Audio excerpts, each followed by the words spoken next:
भदंत, यह कैसा कोलाहल सुनाई पड़ रहा है?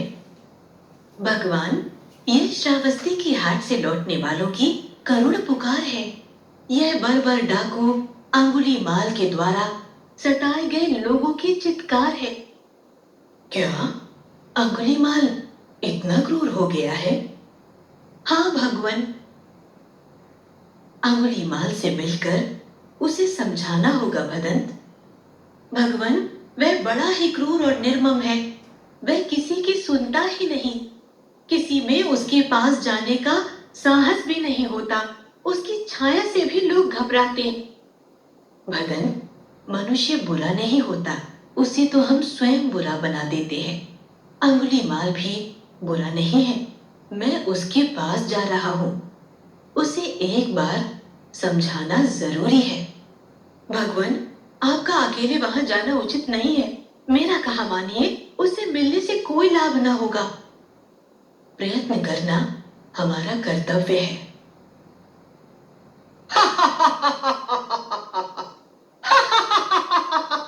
वह प्रसेनजीत मुझे पकड़ना चाहता है। उसके सैनिक मुझे बंदी बनाना चाहते हैं। अंगुलीमाल और उसे बंदी बनाया जाए, यह असंभव है।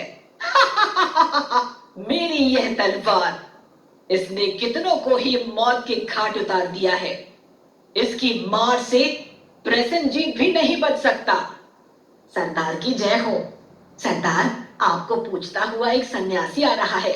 उसे देखकर उसके चरणों में गिरने की इच्छा होती है। भीरू गुप्तचर, सन्यासी के प्रति इतनी श्रद्धा? संसार को अपने कपट वेश से ठगने वाले सन्यासी लोगों के प्रति इतनी श्रद्धा? सन्यासी के कपट वेश को देखने वाले अंगुलीमाल, अपने कपट को त्यागने का प्रयत्न करो। सन्यासी किसी को ठगना नहीं जानता।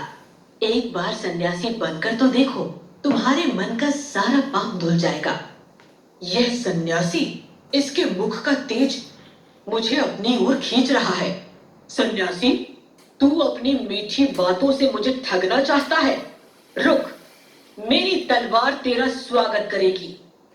अंगुलीमाल, तुम्हारी तलवार का मैं स्वागत करता हूं। तुम मेरे भाई हो। अगर मुझे मारकर भी तुम प्रेम करना सीख सको तो मैं प्रस्तुत हूं। भगवान, आपके प्रेम ने मुझे पराजित कर दिया।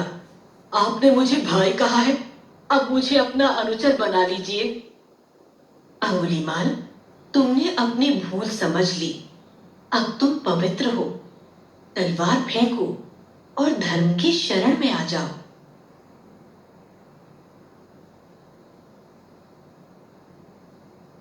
किस्सा अचकन का। एक बार नसीरुद्दीन अपने पुराने दोस्त से मिलकर वे बहुत खुश हुए। कुछ देर तक गपशप करने के बाद उन्होंने कहा, चलो दोस्त, मोहल्ले में घूम आए। जमील साहब ने जाने से मना कर दिया और कहा, अपनी इस मामूली सी पोशाक में मैं लोगों से नहीं मिल सकता। नसीरुद्दीन ने कहा, बस इतनी सी बात। नसीरुद्दीन उनके लिए तुरंत अपनी नई भड़कीली अचकन निकाल कर लाए और कहा, इसे पहन लो। इसमें तुम खूब जचोगे। इसमें तुम खूब अच्छे लगोगे। सब देखते रह जाएंगे। जमील साहब ने अचकन पहन ली। फिर दोनों बन ठन कर घूमने निकले। दोस्त को लेकर नसीरुद्दीन अपने एक पड़ोसी के घर गए।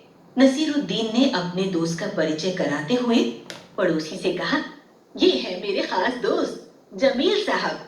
आज कई सालों बाद इनसे फिर मुलाकात हुई है। वैसे तो इन्होंने जो कपड़े पहन रखे हैं वे इनके ही हैं, लेकिन जो अचकन पहन रखी है वह मेरी है। यह सुनकर जमील साहब पर तो मानो घड़ों पानी पड़ गया। बाहर निकलते ही उन्होंने बुरा मुंह बनाकर नसीरुद्दीन से कहा, तुम्हारी यह कैसी अक्ल है? क्या यह बताना जरूरी था कि यह अचकन तुम्हारी है? तुम्हारा पड़ोसी सोच रहा होगा कि मेरे पास अपने कपड़े हैं ही नहीं। नसीरुद्दीन ने माफी मांगते हुए कहा, गलती हो गई, अब ऐसा नहीं कहूंगा। अब नसीरुद्दीन उन्हें अपने दूसरे पड़ोसी से मिलाने ले गए। पड़ोसी ने उनका गर्मजोशी से स्वागत किया। जब उन्होंने जमील साहब के बारे में पूछा तो नसीरुद्दीन ने कहा, ये मेरे पुराने दोस्त जमील साहब हैं, पर इन्होंने जो अचकन पहनी है यह इनकी अपनी ही है। जमील साहब को बहुत बुरा लगा। घर से बाहर निकलते ही उन्होंने कहा, तुमसे झूठ बोलने को किसने कहा था? क्यों? नसीरुद्दीन ने कहा, तुमने जैसा चाहा वैसा ही मैंने कहा। अरे अचकन की बातें कहे बिना काम नहीं चलता क्या? भाई उसके बारे में कुछ ना कहना ही बेहतर है, जमील साहब ने समझाया। नसीरुद्दीन बोले, ठीक है, आगे से ऐसा ही करूंगा। जमील साहब को लेकर नसीरुद्दीन आगे बढ़े। तभी एक दूसरे जानकार मिल गए। नसीरुद्दीन ने उनसे जमील साहब का परिचय करवाते हुए कहा, इनसे मिलिए, ये मेरे बहुत पुराने दोस्त जमील साहब हैं, जो आज अरसे बाद मिले हैं। इन्होंने जो अचकन पहनी है उसके बारे में कुछ नहीं कहूं तो वही अच्छा है। ये सुनकर जमील साहब ने अपना सिर पीट लिया।